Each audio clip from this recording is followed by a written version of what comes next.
قوم کی بچیاں ناچ گانے کو اپنا شعار اور شوق بنا لیں، ان کی نسل سے اب خالد بن ولید نہیں پیدا ہو سکتے، ناچنے والے ہی پیدا ہوں گے، محمد بن قاسم نہیں پیدا ہو سکتے، طارق بن زیاد نہیں پیدا ہو سکتے۔ مجھے صلاح الدین یاد آیا اور میں بہت رویا۔ وہ بھی کسی ماں کا جنا ہی ہوا تھا۔ اس کے زمانے میں کرک، ایک ہمارے پاکستان میں کرک ہے، ایک اردن میں کرک ہے، اونچی پہاڑی پر وہ شہر ہے، بڑا دشوار قلعہ ہے۔ اس پر ایک حکمران تھا عیسائی، اس کا نام تھا ریجنالڈ۔ تو کرک کے قریب سے قافلے گزرتے تھے حج کے، تو اس نے ایک دفعہ حاجیوں کے قافلے پہ حملہ کیا اور کہنے لگا بلاؤ اپنے محمد کو تمہاری مدد کرے، اور سارے حاجیوں کو تعطیق کر دیا۔ اور دوسری دفعہ اس نے بحری بیڑا تیار کی اور مدینے پر حملہ کرنے کے لیے وہ بندرگاہ تک پہنچا یمبو کی، لیکن موسمی حالات سازگار نہ تھے تو واپس ہو گیا۔ تو حطین کی لڑائی ہوئی ہے فلسطین میں، جس میں سارا یورپ اپنی طاقت کے ساتھ میدان میں اترا تھا، اور ادھر تنہا صلاح الدین ایوبی رحمت اللہ علیہ اکیلا اس لشکر سے ٹکرایا تھا، اور انہیں اس میں ساری رومن امپائر کو شکست ہوئی تھی، تو بڑے بڑے بادشاہ اس میں گرفتار ہوئے، تو اس میں ریجنالڈ بھی گرفتار ہو کے آیا۔ تو کوئی 12 بادشاہ تھے ریاستوں کے جو سامنے اس کے پیش کیے گئے، تو پیاس کی شدت سے سب کا برا حال تھا، تو صلاح الدین نے سب کو پانی پیش کیا، ریجنالڈ کو نہیں پیش کیا۔ تو یروشلم کا جو بادشاہ تھا ہمفرے، اس نے اپنا پانی بچا کے اس کو دیا۔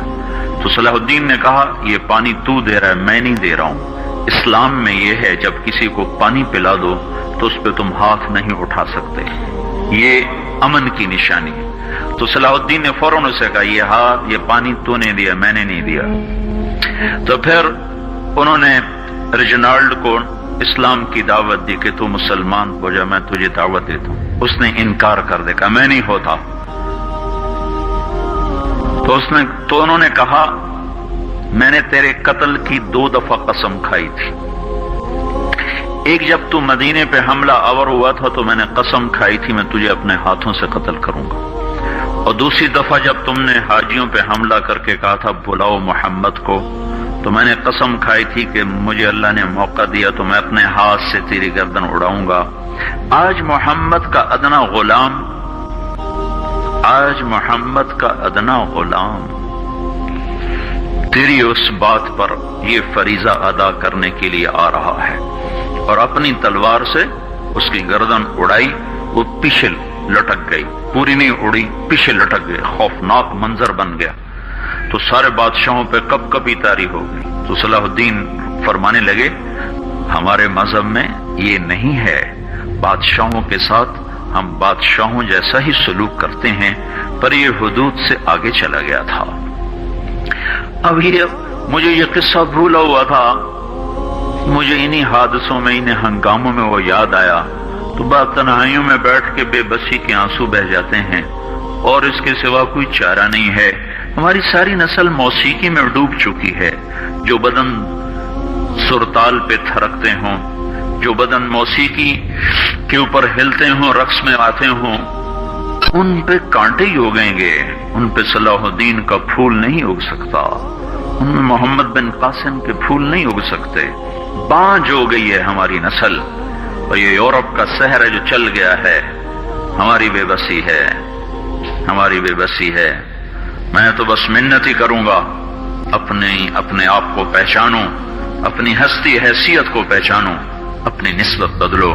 تمہاری نسبت یورپ کے ساتھ ہو کے اگر موت آئی بے قیمت ہو جائیں گے، اگر مدینے والے کی نسبت مل گئی تو حضرت فاطمہ کے دائیں بائیں تمہیں بھی کھڑا کر دیا جائے گا، حضرت خدیجہ کے دائیں بائیں تمہیں بھی کھڑا کر دیا جائے گا۔